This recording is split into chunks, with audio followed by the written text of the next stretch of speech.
di zoom dikit dulu. Oh, oke. Udah ya. Wes. Selamat sore Pak Koko dan Pak Maulidi.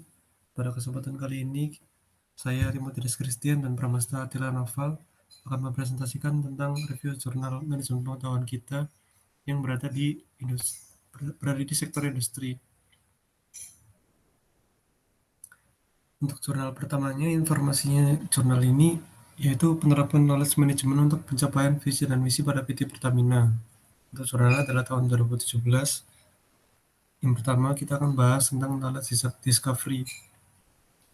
Jadi di direksi Pertamina itu mereka sudah membuat sebuah platform, namanya adalah Comet. Comet itu adalah knowledge management Pertamina. Tujuannya itu untuk mendukung keberhasilan pengelolaan bisnis dan mensukseskan pemanfaatan manajemen pengetahuan dan melestarikan aset perusahaan.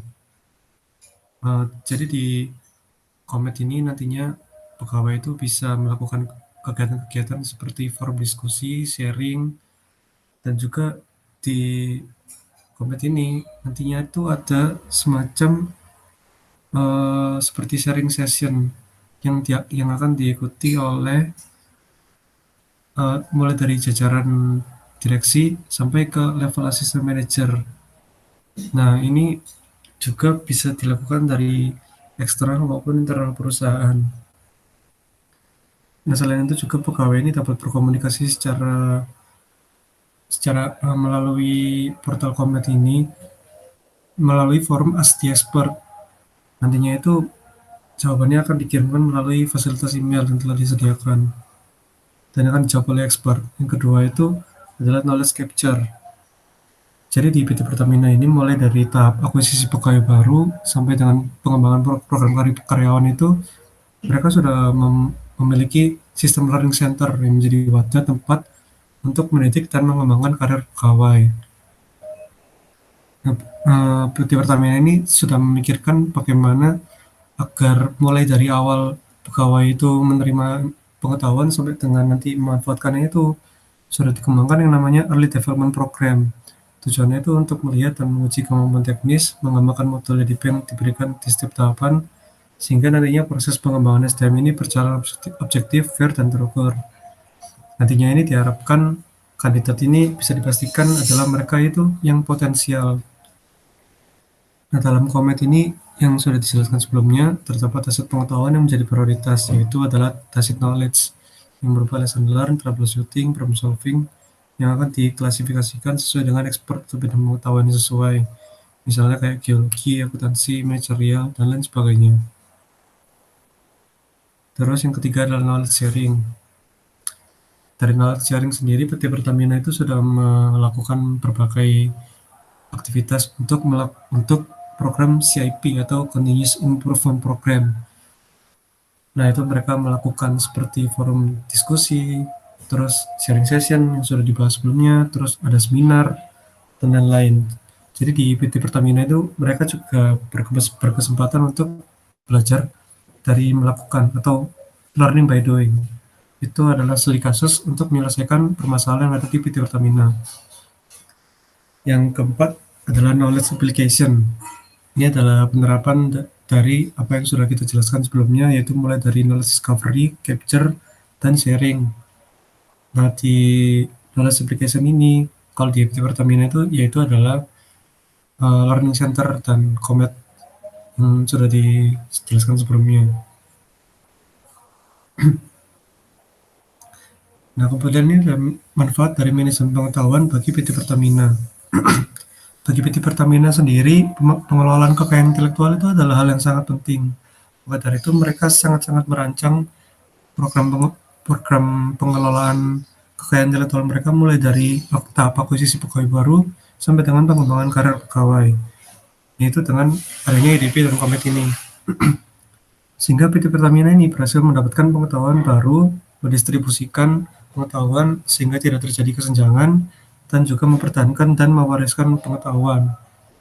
Nah, ini akan menumbuhkan lingkungan kerja yang kolaboratif, dan juga menciptakan inovasi yang berkelanjutan atau continuous improvement program. Nah, singkatnya, PT Pertamina ini berhasil mencapai achievement, yaitu sebagai Asian Most Admired Knowledge Enterprise atau MAKE yang diadakan di Seoul, Korea Selatan pada tahun 2013.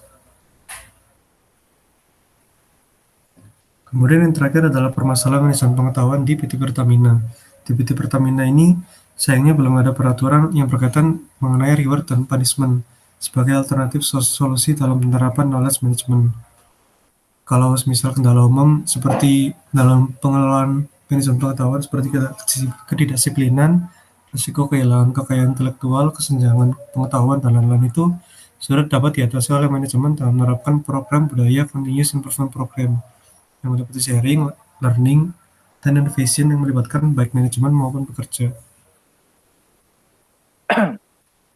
Baik, di jurnal kedua di sektor industri juga, yaitu penerapan manajemen pengetahuan pada PT Citra Abadi Sejati.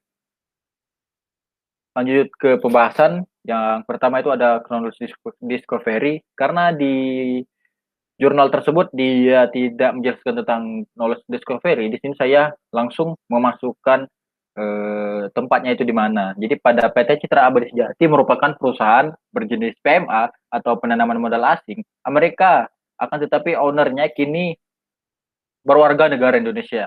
Nah, PT Citra Abadi Sejati berdiri sejak tahun 1983 yang semula bergabung di bawah naungan Texmaco Group. Kini PT Citra Abadi Sejati bernaung di bawah Busana Apparel Group bersama 9 perusahaan. Oke, lanjut di sini yang kedua itu ada knowledge capture, yaitu peneliti membatasi variabelnya hanya pada penerapan manajemen pengetahuan pada PT Citra Abadi Sejati. Penerapan manajemen pengetahuan berupa pelatihan setiap tahunnya baik untuk karyawan ataupun karyawan produksi ataupun karyawan non produksi. Dan di sini karyawan laki-laki lebih banyak daripada karyawan perempuan dikarenakan perlunya kompetensi penggunaan alat atau mesin pabrik didominasi oleh karyawan laki-laki. Penerapan manajemen pengetahuan berupa program pelatihan yang dilakukan oleh PT Citra Abadi Sejati menjadikan lingkungan kerja dan kepuasan kinerja karyawan terukur setiap tahunnya. Yang ketiga ada knowledge sharing, dan di sini knowledge sharingnya dia hanya melakukan sharing knowledge formal, yang artinya dilaksanakan setiap tahunnya itu pelatihan, baik untuk karyawan produksi ataupun karyawan non-produksi. Harapannya karyawan akan efektif dalam bekerja dan lebih loyal pada perusahaan. Kemudian yang terakhir itu ada knowledge application.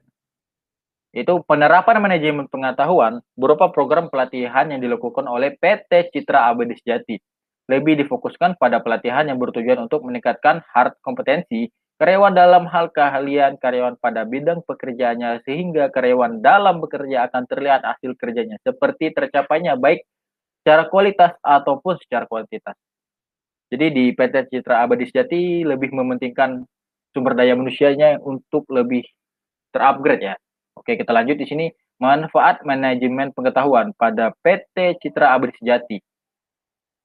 PT Citra Abadi Sejati telah menerapkan program manajemen pengetahuan dalam praktik organisasi tentu akan memiliki perubahan sistem kerja bagi anggota organisasinya yang lebih baik lagi dari sebelumnya.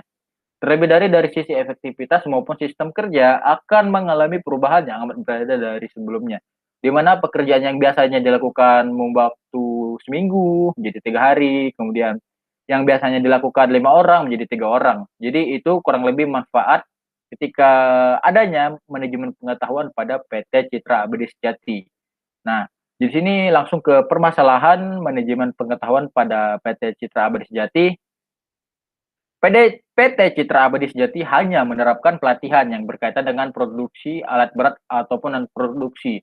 Jadi hanya pelatihan tentang materi. Kendala umum pada SDM di PT tersebut seperti kurang bersahabat antar karyawan maupun atasan, ketidaksopanan pada senior-senior, dan cara untuk mengatasinya adalah menambah pelatihan tentang tata krama dan sopan santun ketika bekerja di PT Citra Abadi Sejati. Kurang lebih seperti itu. Terima kasih Pak Koko dan Pak Maulidi. Terima kasih. Wassalamualaikum warahmatullahi wabarakatuh.